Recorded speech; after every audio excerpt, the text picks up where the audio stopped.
Tale of Peter Rabbit by Beatrix Potter. Once upon a time there were 4 little rabbits, and their names were Flopsy, Mopsy, Cottontail, and Peter. They lived with their mother in a sandbank underneath the root of a very big fir tree. "Now, my dears," said old Mrs. Rabbit one morning, "you may go into the fields or down the lane, but don't go into Mr. McGregor's garden. Your father had an accident there, and he was put into a pie by Mrs. McGregor. Now run along, and don't get into mischief. I am going out." Then old Mrs. Rabbit took a basket and her umbrella, and went through the wood to the baker's. She bought a loaf of brown bread and 5 currant buns. Flopsy, Mopsy, and Cottontail, who were good little bunnies, went down the lane to gather blackberries. But Peter, who was very naughty, ran straight away to Mr. McGregor's garden, and squeezed under the gate. First he ate some lettuce and some French beans, and then he ate some radishes. And then, feeling rather sick, he went to look for some parsley. But round the end of a cucumber frame, whom should he meet but Mr. McGregor? Mr. McGregor was on his hands and knees planting out young cabbages, but he jumped up and ran after Peter, waving a rake and calling out, "Stop, thief!" Peter was most dreadfully frightened, and he rushed all over the garden, for he had forgotten the way back to the gate. He lost one of his shoes amongst the cabbages, and the other shoe amongst the potatoes.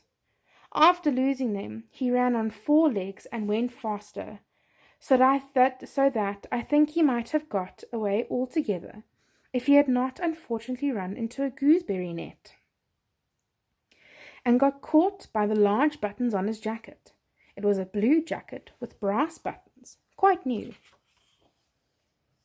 Peter gave himself up for lost, and he shed big tears, but his sobs were overheard by some friendly sparrows, who flew to him in great excitement and implored him to exert himself. Mr. McGregor came up with a sieve, which he intended to pop upon the top of Peter, but Peter wiggled out just in time, leaving his jacket behind him, and rushed into the tool shed and jumped into a can. It would have been a beautiful thing to hide in, if it had not had so much water in it. Mr. McGregor was quite sure that Peter was somewhere in the tool shed, perhaps hidden under a flower pot. He began to turn them over and carefully looking under each. Presently Peter sneezed, "Kertissue!" and Mr. McGregor was after him in no time, and tried to put his foot upon Peter, who jumped out of a window, upsetting 3 plants. The window was too small for Mr. McGregor, and he was tired of running after Peter. He went back to his work. Peter sat down to rest. He was out of breath and trembling with fright. He had not the least idea which way to go. He was also very damp with sitting in that can. After a time he began to wander about, going lippity-lippity, not very fast, and looking all around. He found a door in a wall, but it was locked, and there was no room for a fat little rabbit to squeeze underneath. An old mouse was running in and out over the stone doorstep, carrying peas and beans to her family in the wood. Peter asked her the way to the gate, but she had such a large pea in her mouth that she could not answer. She only shook her head at him, and Peter began to cry. He then tried to find his way straight across the garden, but he became more and more puzzled.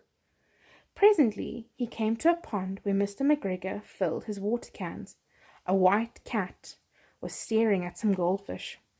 She sat very still, but now and then the tip of her tail twitched as if it were alive.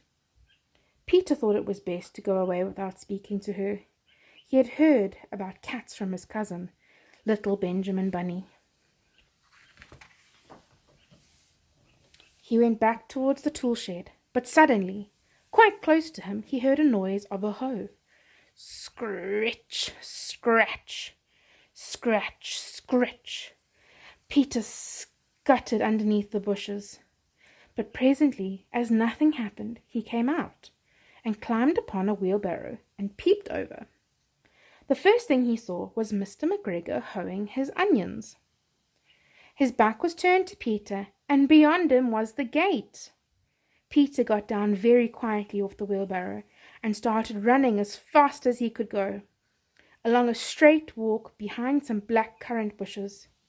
Mr. McGregor caught sight of him at the corner, but Peter did not care. He slipped underneath the gate and was safe at last in the wood outside the garden. Mr. McGregor hung up the little jacket and the shoes for a scarecrow to frighten away the blackbirds. Peter never stopped running or looked behind him till he got home to the big fir tree. He was so tired that he flopped down upon the nice soft stand on the floor of the rabbit hole and shut his eyes. His mother was busy cooking, and she wondered what he had done with his clothes. It was the second little jacket and pair of shoes Peter had lost in a fortnight. I am sorry to say that Peter was not very well during that evening. His mother put him to bed and made some chamomile tea, and she gave a dose of it to Peter. 1 tablespoonful to be taken at bedtime. But Flopsy, Mopsy, and Cottontail had bread and milk and blackberries for supper. The end.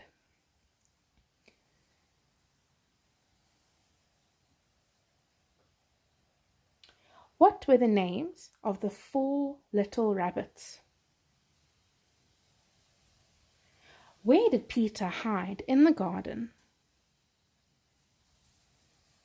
And lastly, what did Peter have for supper? The end.